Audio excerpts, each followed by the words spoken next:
Steve McKichan. People online think of me as the goalie Grinch. In real life, I'm not really that bad, apparently. I want to talk to you and introduce you to a good friend of mine for over 15 years, Maria Mountain. In the hockey industry, the goalie industry, off-ice training, she is the answer. Whoa, Maria. Hey, how's it going? Hey, Maria.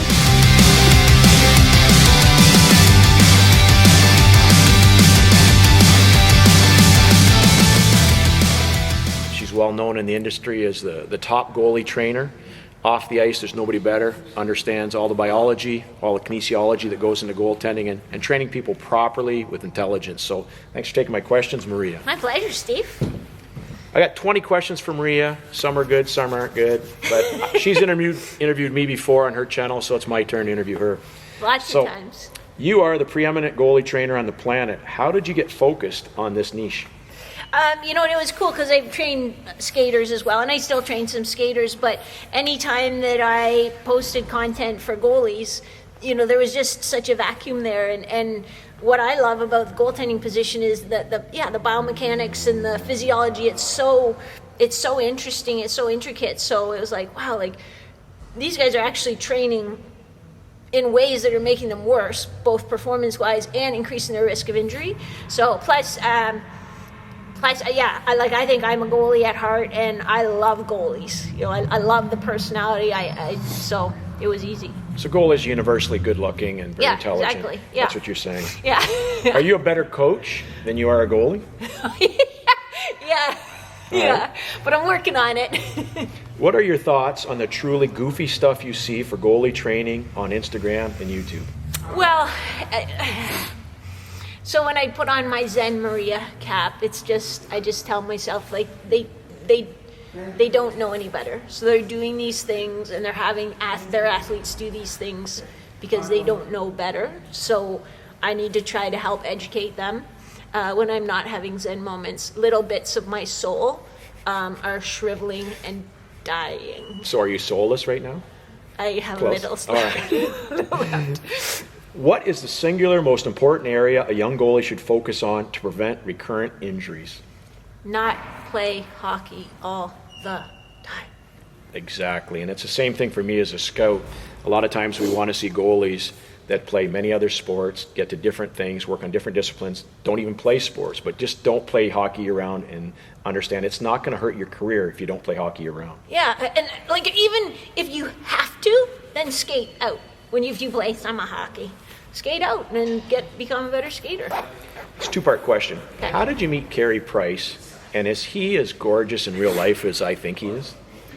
He's a dreamboat. What do you think is the hardest thing they actually do that they look the easiest? Oh, I think it's like if the shooter's coming in and gets them moving this way, even in their butterfly, and then the shooter reverses and they can come back and cover, like that's just, to me, it's like, how does anyone do that? Now, you do a lot of great stuff as a goaltender, picking it up late in your career. What would be your biggest strength as a goalie? As a goalie, I think because I was always a goalie in road hockey when I was a kid. It sounds really stupid, but that's then when I play games, I just say, just play the game. And I try not to think, and I just do what, I practice with diligence, but I think when I play a game, I just am like, you're playing road hockey, stop the thing. I think your greatest strength actually as a goalie, from having worked with you several times, is your coachability. You listen, and you have an ability to implement what we're talking about, which I think is a great strength for a goaltender of any level. Now, if you could go back to being a 10-year-old girl, what would you do differently? Well, there wasn't ice hockey when I would say, like, I would want to play ice hockey, but there wasn't ice hockey in London when I was a 10-year-old girl. So I probably would have done just the same stuff, play road hockey with the boys and football with the boys, and yeah. So what was that? Was that 1945 or when was that? Yeah, the 20s. Feels like it, yeah. Having worked with Olympic and Stanley Cup champions, what is the thing that separates good from great? It's the consistency across the board. It's not working really hard on the things that they like or the things they feel motivated to work on. It's like a full-time job. It's those guys prepare for everything. So when they step on the ice or the track or whatever it is, there's no question that I have done everything I can to prepare for this. Now, if you had your choice, would you rather win a gold medal or a Stanley Cup? Ooh, that's a toughie. Oh, it's so different. Because my sport was Nordic skiing. That was my varsity sport, so that's an individual thing. My dream would always be to win a gold medal, but to win a Stanley Cup like that with a team, that would be special. So if I had to pick Stanley Cup. Good answer for this channel. What would you like to be, or who would you like to be if you could switch places with any current NHL goalie? Take over their body, their life, their skill set, everything they got going on. If you could be that guy, who would you like to be? I might be Marc-Andre Fleury. Great choice. Awesome guy. Yeah, I think that would be fun. What is the ultimate goal with your business? Literally to help goalies stop more pucks with fewer injuries, and so that. And some of those goalies will win the Stanley Cup, and that will be really exciting and awesome. And some of those goalies will just be able to keep playing the sport they love into their, 60s and beyond, and not be injured all the time. So, yeah, that really is the end game. So how can people get in touch with you and learn about your programs, take advantage of your great online programs? And I send all my elite mentor goalies Maria's way, and if you're a goalie that wants to get better, she knows how to turn you into a great goaltender off the ice. So how can they get in touch to learn from the legend?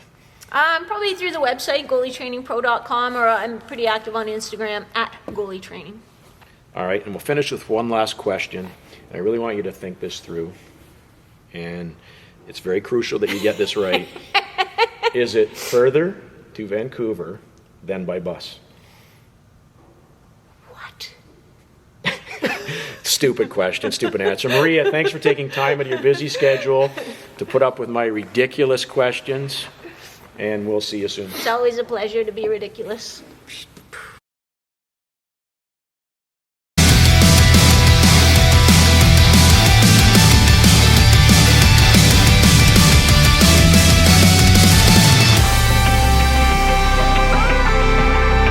I wanted to talk about a topic that I wrote about, I think 10, 12 years ago, called the drop stick. And historically, goalies were expected, if they lost their stick, the defense would hand them their stick, forwards would hand their stick to the defenseman, and this little handoff of sticks was supposedly to help the goalie out. And the discussion is, I think that's past due. Things have changed, and here's why. The original premise of the goalie needing a stick was related to the fact that back then they used skate saves, stand-up saves, and the low net coverage was really, really needing that stick. Nowadays, goalies have great knee drives, great pad flares, low net sealing, and the stick's nice, but it's not crucial. A goalie could pretty much get through a whole game without even using a stick when it comes to stopping pucks along the ice, so now it's not needed. So why am I suggesting not to have the defenseman hand the stick off? The reason is severalfold. Number one, once the defenseman hands his stick to the goalie, they become effectively useless. They can't get the puck out. And it's almost a fire drill type of an approach at that point, where all of a sudden everybody's running around trying to hand off this stick to that stick, and invariably one of two things happen. You either get scored on, or that defenseman that doesn't have his stick ends up hauling somebody down. Next thing you know, you're shorthanded, and what happens there? 25% of the time the other team scores. My belief is that here's what you need to do. Coordinate with the team, coaches, and your teammates, that when the goalie leaves the stick or loses the stick, everybody just relaxes and does their job. Play normal defensive zone coverage, get the puck, get it out, and let the goalie just stop pucks without his stick. That little live 5 forward or defenseman stick with a 3-inch blade is not going to be stopping pucks anyways.